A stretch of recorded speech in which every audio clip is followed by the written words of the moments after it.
वर्षापूर्वीचे हे 2 वर्षापूर्वीचे आहे, जेव्हा माझ्या पतीच्या मित्राने माझी अशी व्यवस्था केली की मी तुम्हाला काय सांगू. म्हणजे माझे पती नोकरीसाठी दुसऱ्या शहरात राहत होते. त्याचा एक मित्र आमच्या शहरात राहायला आला.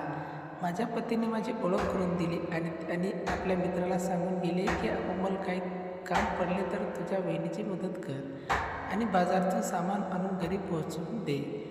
त्याचे मित्र खूप चांगले होते. गरजेच्या वेळी आमच्या घरचे एखादे काम करून घ्यायचे.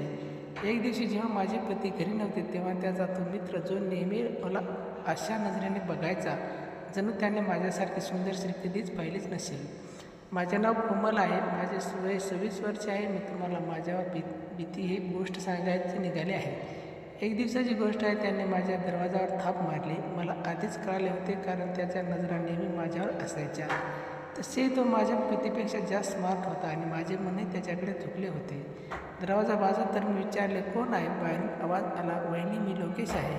आवाज ऐकताच माझ्या हृदयाचे ठोके एकदम वाढले. त्याने पहिल्यांदाच मला वहिनी म्हटले होते आणि त्याच्या बोलण्याचा अंदाज काही वेगळाच होता. जणू तो ते बोलून काहीतरी वेगळेच सुचवत होता. मी लगेच दरवाजा उघडला. त्याने विचारले, तुम्ही कसा आहात. मी हळूच म्हटले, माझ्या डोक्यात खूप दुखतंय. लोकेश हसून दाबत उत्तर दिले, जर तुम्हाला हवे असेल तर मी गरम तेल लावून देतो. दुखणे लवकर ठीक होईल. त्याचे बोलणे ऐकून माझा श्वास कोंडला. मला माहीत होते की तो खरं काय म्हणत आहे, पण माझ्याही मनात तोच होते की फक्त मान डोलावली आणि तो आत आला. मी बेडवर झोपले. त्याने तेल गरम केले आणि बोटांना लपवून माझ्या जवळ बसला. त्याने शरीर माझ्या अगदी जवळ होते. त्याचा एक हात माझ्या मनेला स्पर्श करत होता. तसा त्याने माझ्या कपाळात गरम तेला लावायला सुरुवात केली. माझा श्वास जोरात चालू लागला. त्याच्या बोटांचा स्पर्श थेट हातापर्यंत पोहोचत होता. कधी तो हलके दाबायचा, कधी जास्त. मी डोळे मिटून घेतले आणि माझे ओठ चावू लागले. लोकेश हळूच म्हणाला, वहिनी, वाटते गरम तेल आपले काम करत आहे. त्यांचे हसू, त्यांच्या नजरा सर्व माझ्या नियंत्रणाबाहेर जात होते. मी शांत होते, पण आतून पूर्ण थरथरत होते. त्यांची बोटे कधी खाली तर कधी वर जात होती. मी त्याचा हात थांबवून इच्छितो, पण थांबू शकले नाही. खोलीत फक्त माझा हृदय ठोक्यांचा आवाज येत होता. लोकेश अजून जवळ आला आणि हळूच म्हणाला, मला माहीत आहे तुम्हाला हेच हवे आहे.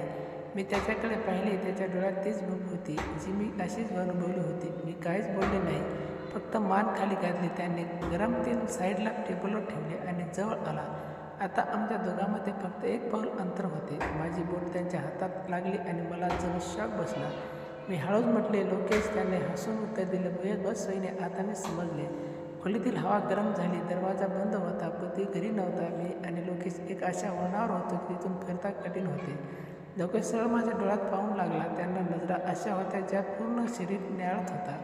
मी शांत होते, ओठ चावत होता. त्याने हळूच, पुढचे, वहिनी, तुम्ही बोलत का नाही. तुमच्या चेहऱ्यावर सर्व काही लिहिले आहे. माझ्यासाठी स्वतःला सावरणे कठीण होते. माझे हृदय वेगाने धडधडत होते. मी फक्त स्वतःला सावरले आणि पलटी मारून मग त्याच्याकडे बघू लागले. तो हळूच जवळ आला नाही. त्यांचे हात माझ्या कमरेवर थांबले. मी एका क्षणाचे ताट झाले, पण पुढच्या क्षणी मी माझे डोळे मिटून ठेवले, जणू मी तयार झाले होते. लोकेशने गंभीर आवाजात विचारले, आता दुखाने कमी करायचे आहे की अजून वाढवायचे आहे. माझ्या ओठावर एक हलके स्मित आले, पण मी काहीच बोलले नाही. त्याचा आवाज, त्याचे श्वास, सर्व काही माझ्या अंत फिरत होते. खोलीत लावूनचा अनवंत प्रकाश होता. त्या प्रकाशात त्याचा चेहरा अजून स्पष्ट दिसत होता. मी त्याच्या प्रत्येक हालचालीला अनुभवत होते. जेव्हा त्याने दोन्ही हात माझ्या कमरेवर ठेवले, त्यानंतर त्याचे त्या अंगातून हळूहळू त्यांचे हत्यार बाहेर काढले. ते माझ्याकडे सरकवले.